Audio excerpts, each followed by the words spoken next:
Once a thriving community filled with working class African American families. Couples walking their dog down the street. Children playing with other neighborhood children in the front yards. It was a unified community that looked out for each other. Those that were entrepreneurs were supported by their neighbors who patronized their businesses to support Black ownership. Throughout history, in every decade, these communities would fall and become ruins and wastelands in major cities throughout the United States. Who brought in the guns? Who brought in the drugs? Just like any storybook fable, there was always a fictional character that brought joy to the masses, whether it was Santa Claus or the Tooth Fairy. This was not common in the average middle-class African-American homes. In the Black community, we had non-fictional characters we described as ghetto superstars who brought families together, and along with communal experiences with friends and close associates. I pose the question that every Black community now wrestles with: what happened to the DVD man?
Throughout the streets of Oakland, all too common, this is a sight that we see.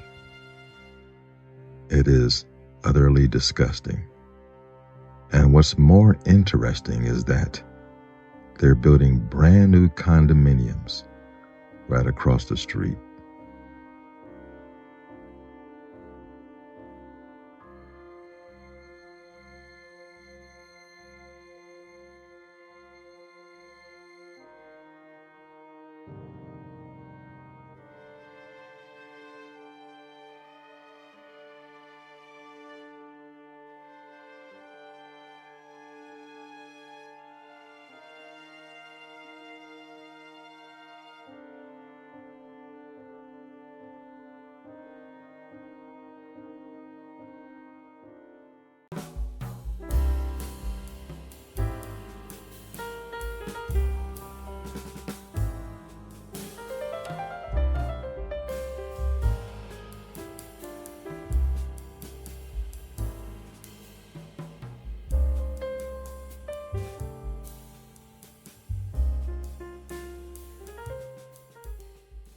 Man, yo, the DVD man.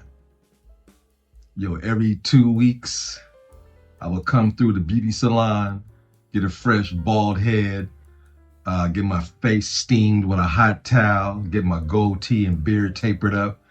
I would hang out with Miss Chu over there, and we'll watch Judge Judy while she's doing my hands and feet, right?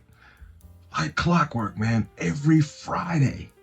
The DVD man would come through, had all the latest Black joints. Man, he had Soul Plane. Oh man, all the new Black stand-up comedians doing shows, man. It was off the chain. Brother delivered. Everybody in the salon would pull up their wallets and purses and fill that man's pockets because he had good deals, man. You know, 3 for 20, 5 for 30. Man, dude had deals and good quality. And by chance, if one of these joints was busted, he would replace it for free and then throw in another movie extra for the inconvenience. Yo, love the DVD, man. Well, say goodbye to Hollywood. The parent company of Hollywood Video is closing nearly all of its metro area stores after filing for Chapter 11 bankruptcy. The store at Central and Girard is the only Albuquerque location staying open. 5 others and the Rio Rancho location are shutting down. No word yet on when. The Santa Fe store will stay open. So will the company's New Mexico movie gallery stores. So I got a story for you about a friend of mine who the boyfriend, I guess you can call a DVD man. He was into bootlegs. We were at home one time watching some of the videos he gave to us. We decided to watch a horror film with her kids, ranging from 13 to 10. And when we popped it in, it came out to be a porno instead. It was very awkward. We kind of froze for a minute before we realized we gotta turn that off because her boys were really getting into the film. So we quickly rushed to turn it off. We called and asked him, hey, what happened? He says he didn't know. Really didn't trust his videos after that. I always made sure what it was before I started watching it with the kids. It may be hard to sympathize with the company that got away with charging $4.99 to rent VHS copies of Jumpin' Jack Flash back in the day and imposed late fees that even loan sharks would find excessive. But this really is the end of an era. Blockbuster will close all of its remaining stores, about 300 of them, and shut down its DVD mailing service by early January. Back in 2004, Blockbuster had 9,000 locations, but then Netflix came along and turned the rental industry on its head. Blockbuster, which is now owned by the Dish Network, will live on as a streaming service.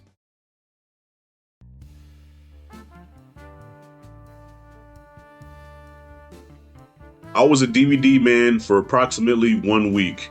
And before I get to the demise of my DVD man career, I want to get into why I chose to even be a DVD man to begin with. In my hood, the average DVD man was unqualified to do so. That's right. The motherfucker selling movies didn't even know what movies he was selling, didn't know nothing about the movies, and that's almost asking a pizza guy to sell Air Jordans. You make pizzas, you put pepperonis on the bitch, but you don't know nothing about Jordan sneakers, you have no business selling Jordans. So I would buy it from the DVD man, but only because I was up to here in Blockbuster video fees. I had no other choice. But when I would ask him, like, hey man, what you got that's new? Oh, I got Shawshank Redemption. What's it about? I don't know, man, but it's been selling a lot. No, wrong answer, man, wrong answer. Know your product. As a man that worked in the car industry, I was always taught, you don't sell the price, you sell the car. If you make the person fall in love with the car, they will buy from you again and again and again. If you know your movies, if you're passionate about movies, people will buy from you again and again. I knew that I had what it took to be a DVD man. Why? Because I'm a nerd.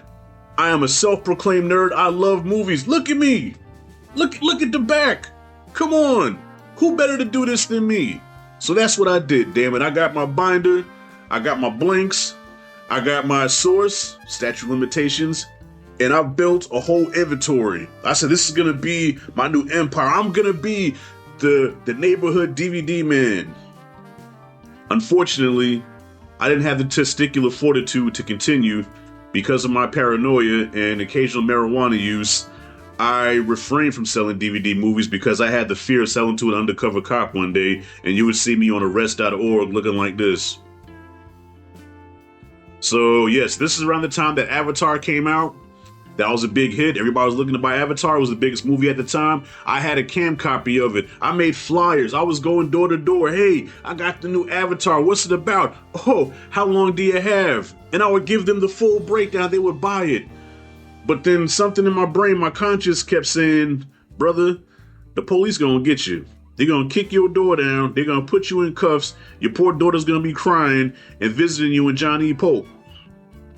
So I retired. So after a week and making approximately $125, I retired from the DVD industry, and I took that $125 and what did I do with that money? I think I bought some groceries. I made some Chinese that night.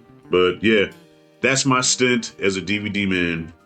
Well, if you bought items from one of these stores, chances are they may not be real. In all, excise officers served 13 search warrants across the city. Officers collected more than 20,000 bootleg DVDs and the equipment used to make them. They also got knockoff sports jerseys, purses, wallets, hats, and belts. Authorities say dozens of items were imitations of name brand merchandise, including Louis Vuitton, Gucci, and Michael Kors.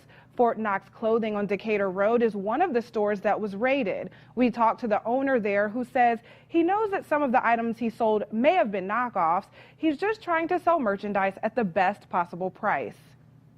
But when I'm on the internet and I'm shopping, I'm looking for the best price. So at that point, it doesn't matter to me because I'm going to resell it to my people at a reasonable price. You know what I mean? I'm not trying to rip anybody off. So when people come in this store on Decatur Road, they know exactly what they're getting. But the other thing that you have to look at, too, is that these name brands are protected by intellectual property rights. So those brands need to be protected as well. For now, the businesses can continue to operate normally while authorities investigate. Once the investigation is complete, the excise officers will turn it over to the Allen County Prosecutor's Office. They will determine what, if any, charges will be filed. For a complete list of the store locations, head to our website, wayne.com. What's going on, everybody? My name is Marshall Young. I'm here to do a little something for my boy, the job. I guess it's about DVDs from back in the day.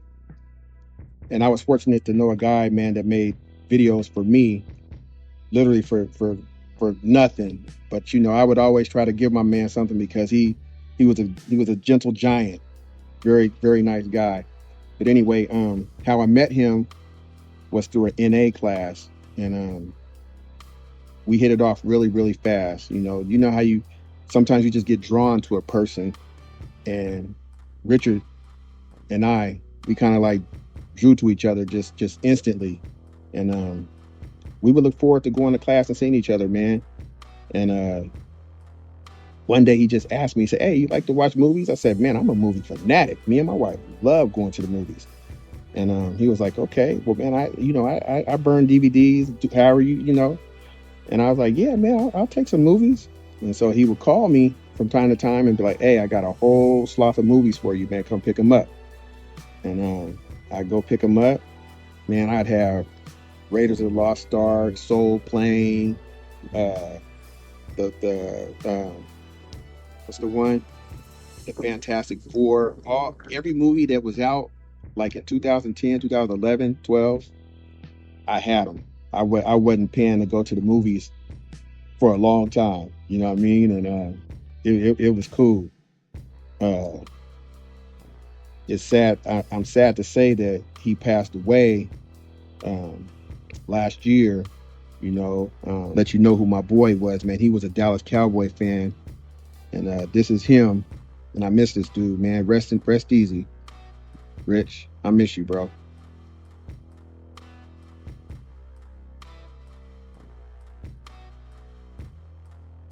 He got all these as bootleg movies, man. The Hobbit, all the Fridays, Fast and the Furious, all of them.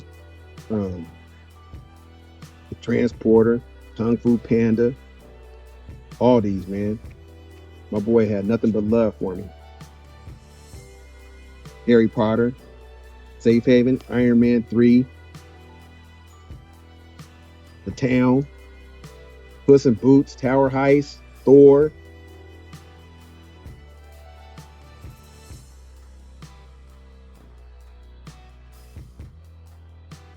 My boy was a genius, man. Moneyball, Friday Night Lights. He took care of me. I never had to go to the movies. Mummy, Prince of Persia, that was dope. All the underworld movies. Family Man, Seeking Justice, War Horse, The Scorpion King, 3, just to name a few. Just to name a few.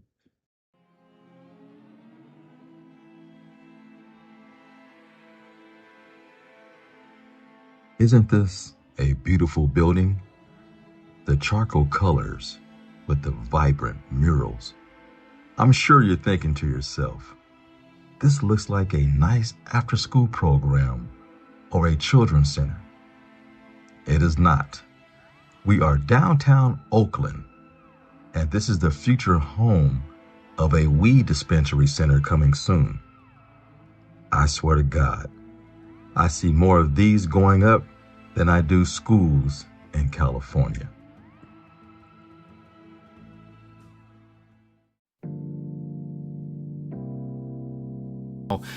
I just knew him as a local bootlegger, and I had many local bootleggers throughout my years dealing with bootleggers. You know, I mean, even in my time, I dabbled a little bit in Napster and BearShare and Kazaa. You guys remember that when we were all bootlegging CDs? That's for a whole nother video. But we're here to talk about the bootleg movie. Man, it goes back. And I just turned 40 years old this year. But when I was in high school, 20 years ago, more than 20, actually shit, 22 years ago, the bootlegging was on the rise. As far as, I want to say the early 2000s were when we started getting our camera quality copies of movies. Before that, it was the CDs. The CDs were the easy thing. And I think that's when, you know, the music sharing and all that, like I had said, people were doing it all themselves. They were doing the mixed CDs, burning them on the CDRs, right? But then someone got hip, and there was a kid, I still remember him. He was a computer savvy kid. He would have been a computer nerd back then, but he was cool with us. He was cool with everybody, obviously. He was about his money. He was trying to hustle. He was hustling CDs. He was hustling movies at the time. So I want to say this was around 2000, 2001 when all this stuff started happening. As far as him going around to all the different friend groups, letting us know that he had these CDs, and we're talking about advanced CDs, movies right when they hit the theater. That was like the big thing, you know, is like a movie just dropped, and that Monday you had a copy of it. It was a camera copy, a cam copy they call them, or short for camcorder. Someone just walked in with the camcorder, and usually in the front row, like to the side. I'll give you guys an example in a second, but it was the hottest shit. Now, I actually lived near this kid in high school, so one time I went over and he broke it down how he used to download files from an AOL chat room. And this is back when we all had dial-up modems because we couldn't afford anything else. He showed me put me up on game on how he did all this, and I could not believe it. But going back to the 56K modem, the reason why I said that, the speed was so damn slow. You could maybe download a music CD in a couple of hours, but all these files that you would need that he got from these AOL chat rooms, I'm not going to even say how he did it because I didn't really get it. It was just a bunch of files he had to download. It would take him 8 hours to download these WIN files, WinRAR, WinZip files. You guys remember WinZip files? Extract them, and then that would have a movie file on it. He would burn it to a CDR. This is before the DVD-R too, by the way, DVD-R. He would burn them to a CDR and just write on it with a Sharpie, 8 Mile. I still remember it like it was yesterday, man. And he would tell me that when his parents would go to sleep, you know, he would turn on the computer, fire it up, because of course everybody had that one computer, right? This really dates a lot of us, man. I mean, now kids are walking around with cell phones and tablets and multiple laptops and computers. We had the one family computer, all right? So he would let that thing just play, or download them, I should say, overnight. And in the morning, he would have his file. Then he would burn multiple files. Boom, boom, boom. Multiple CDs, I should say, to hustle. Put them in a white slipcase. Boom, hustle them at school. But I remember we all bought 8 Mile. That was the one. And I will never forget it, man. I don't remember even when 8 Mile came out, to be honest. I'm going to have to look it up. But I know that we had it that Monday. It came out 2002. Okay, so this is 2002, guys. and everybody was up on hip hop at the time. Like my friend group was very eclectic. I had skaters in there. I had people that were jocks. I had, b-boy kids, taggers and all this other shit, but everybody was really big into hip hop. So when that came out, that really did change the game and everybody wanted to see it. The thing is that we were all underage. We couldn't go see a rated R movie. Our parents were not taking us to that because they knew about Eminem at that time. They knew we weren't going to be able to watch that unless we went with a friend group. Someone snuck us in or something like that. So we all wanted it. We watched it, or I know I got my own copy. I watched it, and it was like a camera facing, the screen, a camcorder. I'm guessing this is a camcorder. This is the days of them big ass, I don't even remember what the tapes were called, but this looked crappy. It was very, very bad. You could hear the audience laughing or coughing, because I did see a puff of smoke. Someone was lighting up a blunt in the front row, just smoke flying in front of the screen. It was crazy. But that's the only way that we could watch 8 Mile at that time without sneaking into a movie theater. So I will never forget that. And, throughout my years there, at barbershops and whatnot, there's always been a guy that comes around and says, I got CDs, DVDs, just like the barbershop. CDs, DVDs, got that new DMX. That's how it was. If you guys never went to a barbershop in your life, I have many friends that are barbers themselves, and they can attest that there was always that DVD guy. Before the streamer, there was always the DVD guy.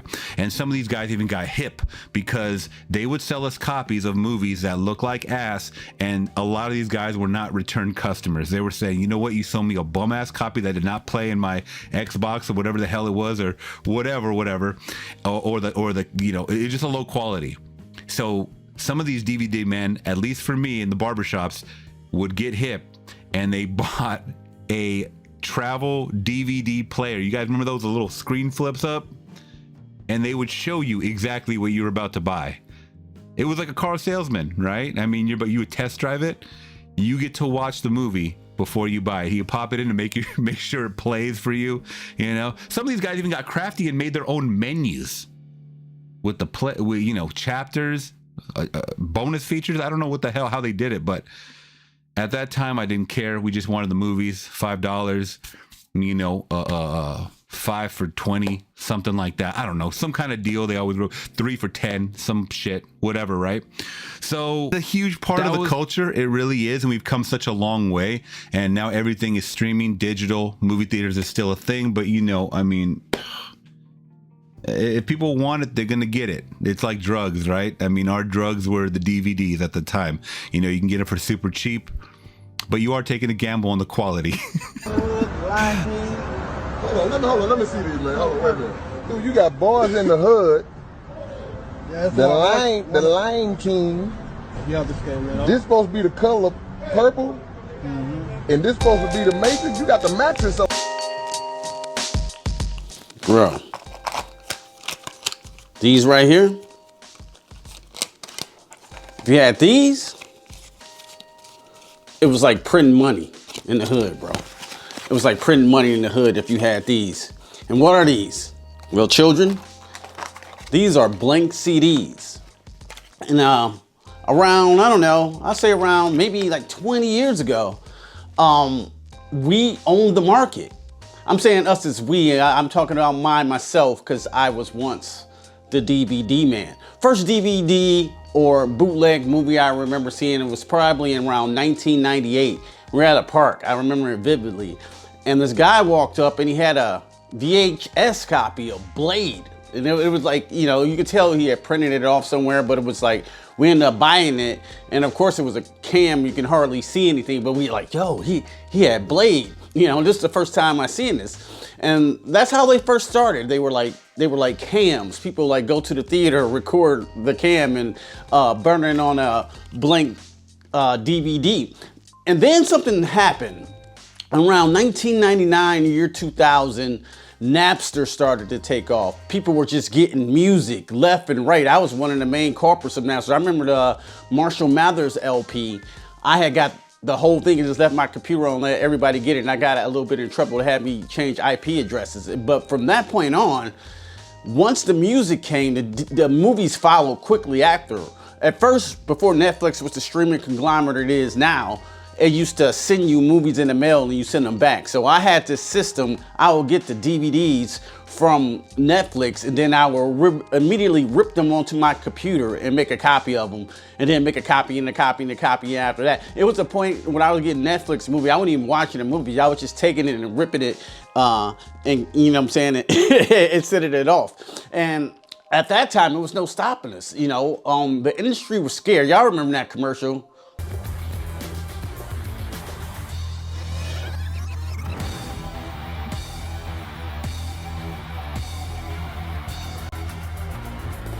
You want to steal a car, dum, dum, dum. You want to steal a DVD, bootlegging DVDs is illegal, bottom line, and try to scare the daylights out of you.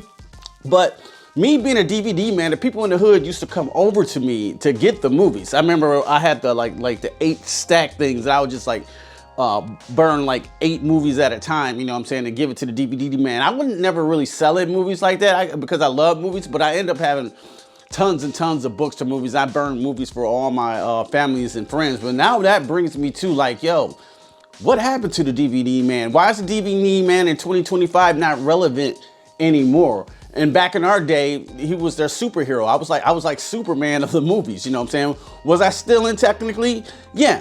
But so what? When you go to AMC and they charge you $25 for a medium popcorn and a frozen Coke, I believe that's highway robbery myself. So like me getting over on Hollywood, I didn't feel too bad. You know what I'm saying? To be honest with you, I just didn't. But what happened to the actual DVD man? You know, the guy you see in the barbershop, the guy you see coming out the liquor store, serving you all your favorite films. They had, you know what I'm saying, they had a variety of everything. I'm not even gonna go through it, to the Marvel movies, to the stand-up comedians, to Soul Plane, to whatever you wanted to see. The DVD man had them, but now why is that not a thing anymore? I was like, asked my wife, but do you think they still have DVD man? And she was like, yeah, they probably do. I was like, no, I don't think so. I think they're gone. I think they're gone because what Hollywood did, they seen the trend that was happening. You know what I'm saying? They seen that, you know, the bootleggers were taking over the game. They couldn't do nothing about it. Once movies hit the internet and music hits the internet, it was over. I mean, it was pretty much over for the industry as we knew it. You know, they had to figure out another way. So what I think they did to take away the bootleggers and take away the you know, the burnt CDs and the piracy of movies, I believe they created streaming. Think about it, bro. Think about it. Netflix now, they used to send movies in the mail. Now they predominantly streaming. Before you know it, you got like 9, 10 streaming services: HBO, Hulu, Amazon, take your pick. It goes on and on and on. So what that did, it took the physical media out of the customer's hands and put it into something now you have to sell your soul again. You know what I'm saying? Like you have to subscribe to each one of these companies to you know what I'm saying, get your movies or get your content, get that streaming. So what they did, if we can't beat them, let's join them. And by saying joining the bootleggers, I believe they just took over the entire industry with streaming. And that put a lot of, you know what I'm saying, the everyday hustling man, you know, out of, you know what I'm saying, a job, unless he was selling like Cody's, you know, the Amazon Fire Sticks. But I don't even think that's a big thing anymore. Everybody just primarily gets their movies from streaming. And if you do, there are movie sites that you can go download movies, you know what I'm saying, if you don't want to pay for them, and download them and stream them. Back in our day was we were getting our movies from Pirate Bay, and you never, like, it was like a box of chocolate. You never knew what you're gonna get. But yeah, that's my take on the DVD man. Physical media back then was king, and I miss it, man. I miss it.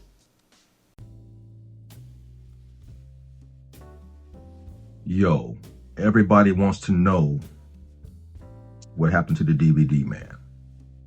Yo, I'm gonna tell you exactly what happened.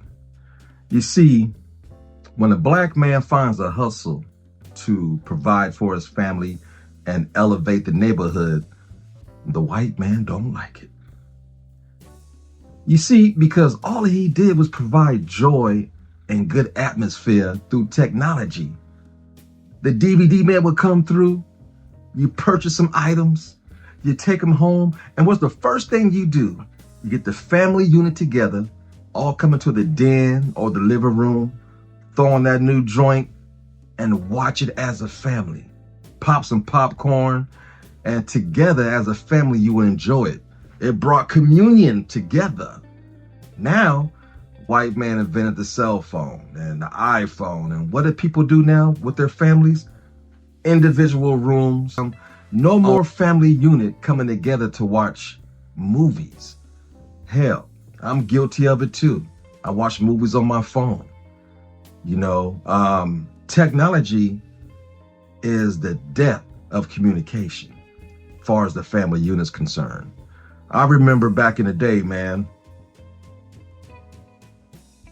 physical media was the way to go. Every Tuesday when a brand new album would come out, I'm going down to the local, record store, and I purchased, CDs. And I couldn't wait to get into my car and bump that new joint that just came out. And ever since 2014, cars no longer have CD players. What do you got to do? Get your phone, use the internet, Bluetooth to play your music. And why would you buy CDs now, right? You know, you got Blockbuster went out of business. Hollywood Video went out of business. They do things to attack what brought people together. And we're foolishness to fall for it. So the DVD man was destroyed by the voice, AKA the man, through technology. You know, every time we get something that we feel that's good for us, they take from us. It's been happening since the beginning of time. That was the death of the DVD man. You know, we didn't bring guns into our neighborhoods. We didn't bring drugs and guns into our neighborhoods. No, we got, passports overseas to bring in drugs. We got access to military guns. No, none of that. Everything to corrupt the neighborhood was brought in from offshores and through the government. And now with technology, they can find you on your cell phone. They know exactly where you're at. They keep tabs on you. You know, everything has changed. And now when you go to the beauty salon or the barber shop, you keep looking at that door to open up and he walks through, but he no longer exists. It's been taken from us. So now we're forced to always talk about politics and the wrongs that need to be righted throughout the world. Now is the conversation in the barbershop and the beauty salons and the places where you get your nails and feet done. Back in the day, we'd be laughing about the latest DVD we watched that we purchased from the DVD man, talking about, man, yo, you gotta watch this. We would quote lines from a good movie. Man, those days are gone. They're gone.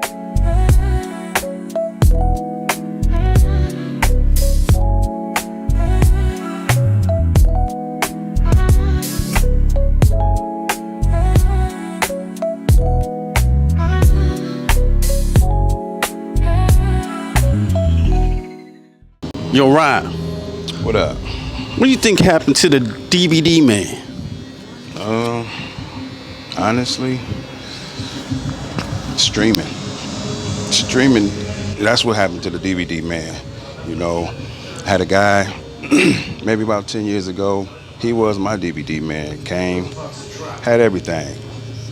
I don't care what it was. Whenever I needed to see whatever I wanted to see at the movies, he had it on DVD. It might not have been the best quality, but I was able to still see it. But as time went on, you got streaming devices, Fire Sticks, Roku, Apple TV.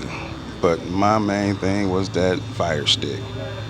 Honestly, I would say that's what put the DVD man out of business, because hey, you was able to get everything on it. I mean, I know I didn't buy another DVD after I got my first Fire Stick. I learned how to jailbreak them boys, and shoot, I was flying them out. I was selling. That became the new DVD. Was my Fire Sticks. I was selling them as fast as I would sell a DVD, because everything was on it. It wasn't no bulkiness. You didn't need a CD case no more. You didn't have to have a whole bunch of DVDs stacked up in the shelves. That Fire Stick. This thing right here, yeah, that's what killed DVD, man.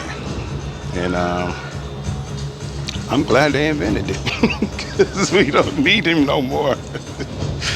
Oh, he got a lot of my money. I can tell you that much. I was in that mud.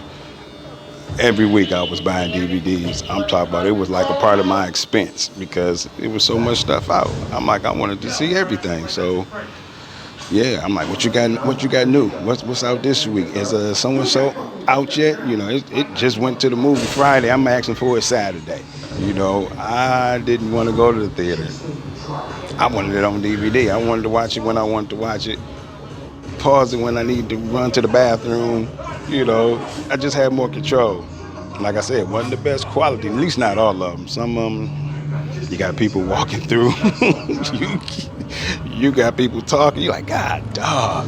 You know, hit or miss. But other than that, it was cool. But coming around 2014, yeah, this Fire Stick came out and it just changed the game. I'm talking about changed the game because that jailbreak word came out and man, I learned how to do it. And I can say I killed my DVD man because I showed him how to jailbreak Fire Sticks. And the moment I showed him, I told him, don't sell these Fire Sticks to your customers who buy DVDs because they're not going to buy a DVD from you ever again. So if you want to keep your DVD customer, don't sell them no Fire Stick. He didn't listen. He sold all on the Fire Stick and it put him out of business. But, you know, then Fire Sticks became his business. So that right there is in itself, I would say that's what killed the whole DVD, man. It's the streaming services and Fire Sticks. So, I mean, if it's another one out there today, he just wasting his time. He better have some show enough classics. I mean, it's just for nostalgia at this point, because I don't even know if anybody still got DVD players at this day and age. I know I still got one, I ain't gonna lie. I do still have a Blu-ray player, but it's just collecting dust. It's straight collecting dust. Yeah, that's it. That's what happened to him. And, you know, from my perspective, I kind of like killed my DVD man when I showed him how to jailbreak a Fire Stick. So that's what happened to him in my opinion anyways. That thing right there. Cassie bought out and stopped 15 minutes before the game. Hey, yo, Rob. What's good, man? What up? What up, man? Yo, I got the new DVDs for you, bro. New DVDs. Yeah, man. I'm doing 8 for $5. Are you serious? Yeah, I got DVDs, bro. I got Sinners. You seen that yet? I actually did. The new Final Destination, bro. Final Destination. Mm-hmm. And Big Mama's House 3 I throw in. 3? I ain't know For 8. But man, nah, nobody watching no DVDs no more. Come on, man. You got a DVD player nowadays. I mean, people still got. You still got it, right? I got a PlayStation, but I don't think they might not even play those no more. You know, we on smart TVs and Fire Sticks now. You know what I'm saying? You said 8 for $5? 8 for $5, man. 8 for $5, bro. What do you think? Sound like a good deal, but Sinners. Michael B. Jordan from Creed. You know? This ain't Sinners. Oh, I mean. This ain't C.I. Sinners. Oh, that's Cleopatra. I'm sorry, but I do got it, Sinners though. You know you ain't about to buy no DVD. We probably ain't got no DVD player. All right, man. Been holding it that long. You ain't got no DVD player. Dang. You got a Fire Stick for me, for one. First off, you said 8 for $5. Can't beat it, bro. You can't unless you ain't got a DVD player to play it on no more. Yeah, that's. What you gonna watch it on? My auntie got one on her couch. That's true. Yeah, right. Dang, man. Well, Yeah, man. Maybe in another decade when they come back in style. They might come back like record players. Come back. Like record players, right? Meet me outside. All right, I'll meet you outside, 8 for 5, bro. Sinners, Michael B. Jordan, Creed, bro. I got you, man. But maybe next time. All right, bro. All right, man. All right. 8 for 5.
One thing about black folks, we are the most resilient living organism on earth.